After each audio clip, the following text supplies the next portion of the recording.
नमस्कार, मैं GSL पांडे आज DLED के छात्रों के लिए शब्द रचना विषय लेकर आया हूं, जिस पर पिछले वीडियो में भी चर्चा हुई थी कि शब्दों को किस प्रकार से बनाते हैं। आज मैं इसी विषय में शब्दों को प्रत्यय के संयोग से बनाने की विधि बताना चाहता हूँ।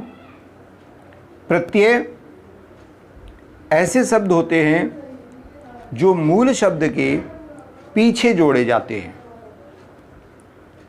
इनको शब्द के अंत में लगाकर अर्थ को बदल देने वाले शब्दांश प्रत्यय कहलाते हैं।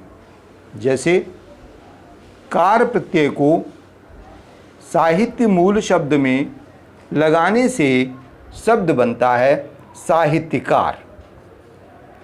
इस प्रकार सब विभिन्न शब्दों को बनाने की प्रक्रिया प्रत्ययों के माध्यम से नए नए शब्द गठित किए जाते हैं। एक शब्द और मैं लेता हूं। एक शब्द है हार।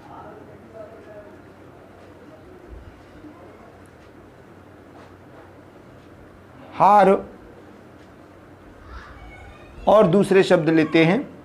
संस्कृत के प्रत्यय हैं, कुछ हिंदी के प्रत्यय हैं, कुछ हिंदी के साथ साथ उर्दू के प्रत्ययों को भी ले लिया गया है। इन सभी से बनाने की शब्दों की रचना करने की विधियां, उनको ध्यान में रखते हुए नए शब्दों को बनाया जा सकता है। संस्कृत में प्रत्ययों का अलग से अध्ययन किया जा सकता है। यहाँ संक्षेप में संस्कृत, हिंदी और उर्दू के सभी प्रत्ययों के विषय में बताते हैं। अलग से संस्कृत के प्रत्ययों का कोई वीडियो बनाकर आपके सामने उन्हें प्रस्तुत किया जाएगा। संस्कृत में एक प्रत्यय है अक प्रत्यय। अगर इसमें विसर्ग जोड़ दिया जाता है तो प्रत्यय बन जाता है अकः। ये धातुओं के साथ जोड़ करके, जैसे धाव, धाव शब्द के साथ धाव धातु है, उसके साथ में अक प्रत्यय जोड़ा तो धाव कहा बन गया। इसी तरह से पठ धातु है, अकह प्रत्यय जोड़ा तो पाठ कहा बन गया। इसी प्रकार चाल कहा बन गया। इस प्रकार से हम धातुओं की और प्रत्यय की सहायता से नए नए शब्द बनाते हैं। इसी प्रकार एक प्रत्यय है त्वा।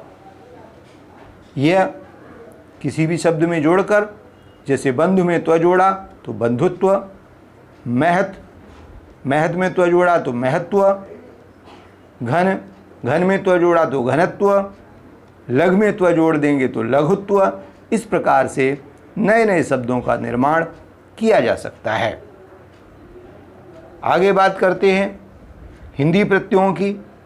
हिंदी में भी संस्कृत प्रत्ययों की तरह से अनेक संख्या है। जैसे सार प्रत्यय है, क प्रत्यय है, एत प्रत्यय है, हार प्रत्यय है, बाला प्रत्यय है, उ, न, अ, आई, आन, आवा, त, ती, हट और आप आदि प्रत्यय हैं।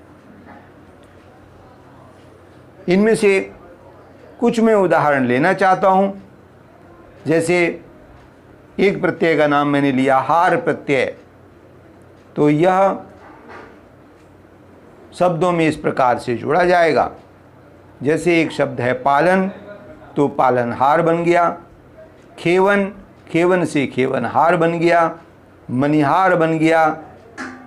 इस प्रकार से आप नए नए शब्द बना सकते हैं। इसी प्रकार से एक प्रत्यय है बाला, तो गाड़ी वाला, ऊंट वाला, इस तरह से आप बना सकते हैं। आवा प्रत्यय है, आवा को शब्दों के बाद में जोड़ते हैं, तो जैसे पहनावा, पछतावा। इसी तरह से हट प्रत्यय है, तो कड़वाहट, घबराहट आदि शब्द बनाए जा सकते हैं। इसी प्रकार से एक प्रत्यय है आप। आप शब्द से, आप प्रत्यय से बिलापो, खिलापो, मिलापो आदि शब्द बनाए जा सकते हैं। आप इसी प्रकार इन प्रत्ययों की सहायता से नए नए शब्द बनाएं और अपनी कॉपी में लिखें। अब बात करते हैं उर्दू प्रत्ययों की। उर्दू में भी अनेक प्रत्यय हैं। यहाँ पर कुछ मैं आपके समक्ष रख रहा हूँ। एक प्रत्यय है ऊ। ऊ से बन गया खटाऊ, पठाऊ, चलाऊ, बिकाऊ। इसी प्रकार से अन, तो अन से बन गया चलन, गहन, मनन, सड़न। इसी प्रकार से ई प्रत्यय बन गया, तो ई प्रत्यय से शब्द बन गया जंगली, धनी, मानी आदि। इसी प्रकार से एक प्रत्यय है इसमें ईयत, तो इससे शब्द बन जाएगा आदमियत, इंसानियत, असलियत, मिल्कियत। इस प्रकार से और शब्द आप बनाएं। इसी प्रकार से एक शब्द है कार, तो नाटककार है, चित्रकार है, मूर्तिकार है, साहित्यकार है। इसी प्रकार से आना प्रत्यय है, तो आना से जुर्माना, घराना, सालाना, नजराना, इस तरह से उर्दू प्रत्यय हैं। और प्रत्यय भी हैं जिनके नाम यहाँ सूची में नहीं दिए गए हैं, मैं उनको बताना चाहता हूँ। जैसे बू प्रत्यय है, तो खुशबू, बदबू, इस तरह से शब्द बनाए जा सकते हैं। इसी प्रकार से इस प्रत्यय है, तो नुमाइश, फरमाइश, पैमाइश, इस प्रकार से शब्द बनाए जा सकते हैं। अब बात करते हैं प्रत्यय के बाद संधि से। संधि से भी नए शब्दों को बनाने का कार्य होता आ रहा है। संस्कृत में तो जो संधि प्रकरण नहीं जानता है, वो मुझे लगता है कि संस्कृत में अनभिज्ञ है। यहाँ बहुत अधिक महत्व संधियों का होता है। संधि का अर्थ है मेल।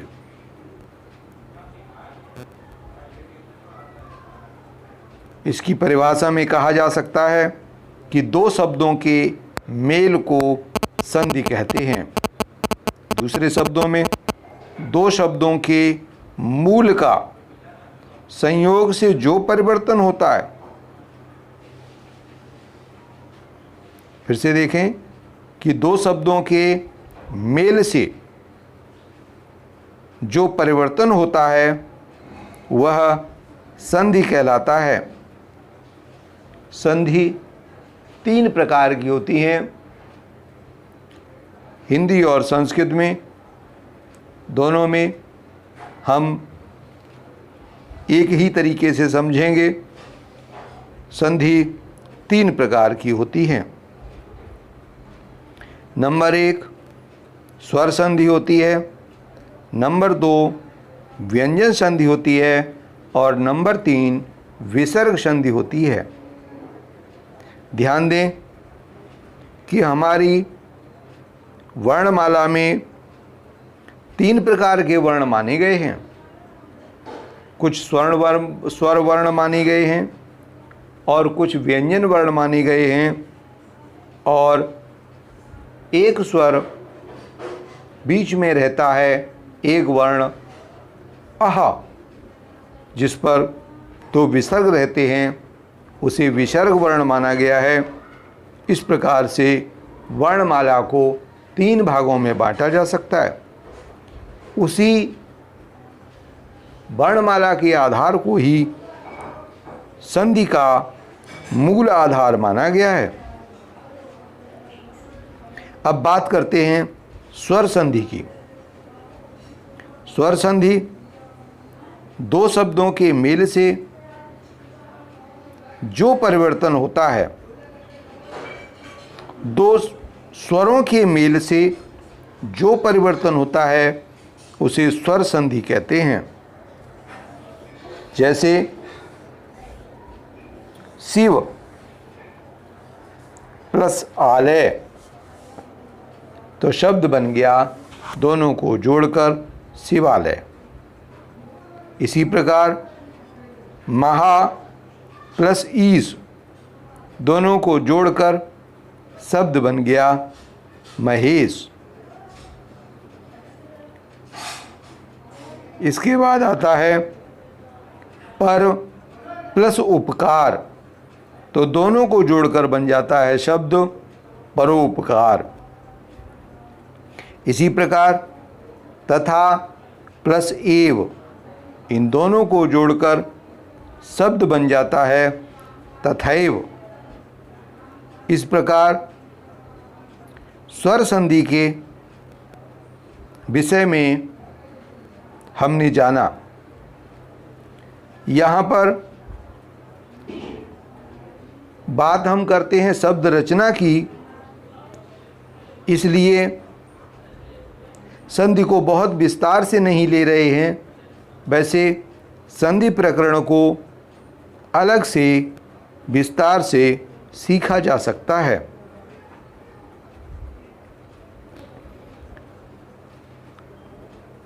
अगले वीडियो में हम संधि प्रकरणों को विस्तार से आपके सामने रखेंगे, क्योंकि स्वर संधि के भेद भी होते हैं। आगे चलते हैं व्यंजन संधि। व्यंजन के साथ स्वर आता है अथवा व्यंजन के साथ व्यंजन होता है, तो उन दोनों के मेल से जो परिवर्तन होता है उसे व्यंजन संधि कहते हैं। जैसे जगत प्लस ईश, तो शब्द बन गया जगदीश। इसी प्रकार सत प्लस आनंद, इन दोनों को जोड़कर शब्द बनता है सदानंद।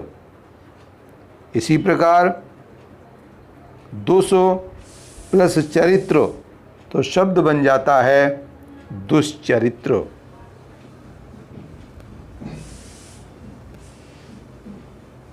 इसी प्रकार से हम व्यंजन संधि के और बहुत से उदाहरण तैयार करें। नंबर 3 आता है विसर्ग संधि। विसर्ग संधि को पहचानना बहुत आसान है। जब प्लस से पहले शब्द में, प्लस से पहले के शब्द में यदि विसर्ग होता है तो वहाँ विसर्ग संधि माननी चाहिए। विसर्ग के साथ स्वर का मेल हो या विसर्ग के साथ व्यंजन का मेल हो तो विसर्ग संधि होती है। जैसे मनः प्लस बल, तो शब्द बन गया मनोबल। वयः प्लस वृद्ध, तो शब्द बन गया वयोवृद्ध। इसी प्रकार निहि प्लस आशा तो शब्द बन गया निराशा। दुहु प्लस जन तो शब्द बन जाता है दुर्जन। निहि प्लस चिंत तो शब्द बन जाता है निश्चिंत। दुहु प्लस साहस तो शब्द बन जाता है दुस्साहस। और निहि प्लस फल तो शब्द बन जाता है निष्फल। निहि प्लस कलंको तो शब्द बन जाता है निष्कलंक। और अंतः प्लस पुर तो दोनों को जोड़कर शब्द बन जाता है अंतःपुर। इस प्रकार से विसर्ग संधि से भी हम नए नए शब्दों का निर्माण कर सकते हैं। तो हमें चाहिए कि इन संधियों से हम नए नए शब्दों का स्वतः भी अभ्यास करें और उनको तैयार करें। आज यहीं अपनी वाणी को विराम देता हूँ। कल हम नए विषय के साथ आपके सामने पुनः उपस्थित होंगे। तब तक के लिए धन्यवाद। जय हिंद,